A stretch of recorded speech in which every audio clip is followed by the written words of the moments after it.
बढ़ेंगे आगे। अगली बड़ी खबर है, छत्तीसगढ़ में मरीजों के परिजनों को मिलेगी राहत। 2 बड़े शासकीय अस्पतालों में बनेगा परिजन निवास। मरीज के साथ आए परिजनों के रुकने की व्यवस्था होगी।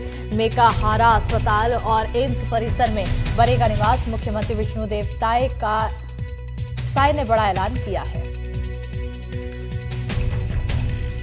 देखने को आता है कि जहाँ भी बड़े हॉस्पिटल हैं, चाहे एम्स है, चाहे मेकाहारा है, तो वहाँ पर पेशेंट के साथ साथ परिजन भी आते हैं और उनको भटकना पड़ता है। उनके लिए कोई रहने की व्यवस्था नहीं हो पाती है। तो हम लोग दोनों जगह, एम्स में भी और मेकाहारा में भी, दोनों जगह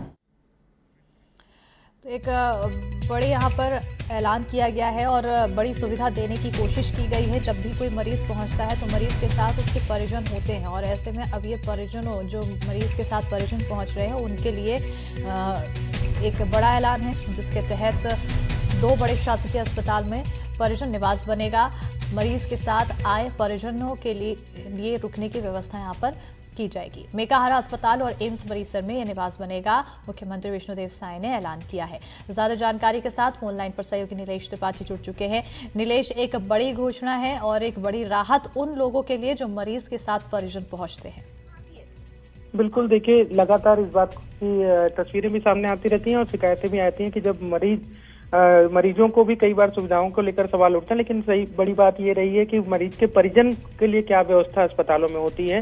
हमने देखा है कि कई बार सरकारी अस्पतालों में बाहर चद्दर बिछाकर मरीज के परिजन रुकते हैं और उसके बाद वहीं से वो मरीजों को जो राहत देने की कोशिश होती है वो काम करते हैं। उनके रुकने की कोई बड़ी व्यवस्था नहीं होती है, खासकर गरीब परिवार के जो आर्थिक रूप से कमजोर लोग हैं उनके लिए, क्योंकि जो आर्थिक रूप से सक्षम है वो तो आसपास के लॉज, होटल वगैरह में किराए में रूम लेकर रह लेते हैं, लेकिन जो गरीब हैं वो उसी परिसर में कहीं नीचे चद्दर बिछाकर सोते नजर आते हैं। ऐसे लोगों के लिए सरकार अब बड़ी पहल करने जा रही है और 2 बड़े अस्पतालों में जहां सबसे ज्यादा मरीज पहुंचते हैं, एक शासकीय अस्पताल मेकाहारा रायपुर का, जो सबसे बड़ा प्रदेश का सरकारी अस्पताल है वहां, और दूसरा रायपुर एम्स में परिवारों के लिए, परिजनों के लिए परिजन निवास बनाने की घोषणा मुख्यमंत्री ने की है।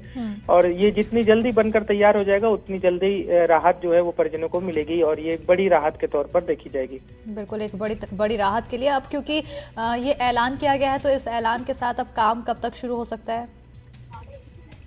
देखिए, जब मुख्यमंत्री द्वारा किसी योजना की शुरू करने की या फिर कोई सुविधा देने का ऐलान किया जाता है तो स्वाभाविक सी बात है कि पूरी सरकार उस पर ताकत के साथ लग जाती है। लेकिन जो निर्माण कार्य और व्यवस्थाओं में जितने समय तकनीकी रूप से लगना है वो लगेगा। इसका कोई ऐसा डेडलाइन अभी तक तैयार नहीं की गई है कि कब तक हो जाएगी, कोई समय सीमा नहीं बांधा गया, लेकिन ये कहा जा रहा है कि जल्द से जल्द इसकी व्यवस्था शुरू की जाएगी। हो सकता है कि कोई हॉस्टल परिसर को इसको शुरू करने के लिए यूज की जाए, उसकी बिल्डिंग को, और उसके बाद एक नई बिल्डिंग बनाने में जब समय लगे उसके बाद वहां शिफ्ट कर दिया जाए। तो कब तक सुविधा शुरू हो जाएगी इसको लेकर कोई समय सीमा नहीं है, लेकिन ये कहा जा रहा है कि जल्द से जल्द सुविधा मिलनी शुरू हो जाएगी। बिल्कुल, बहुत शुक्रिया नीलेश तमाम जानकारी देने के लिए। तो ये सुविधा जल्द मिल सकती है और ऐसे में अब लोगों के चेहरे में इसको लेकर थोड़ी राहत।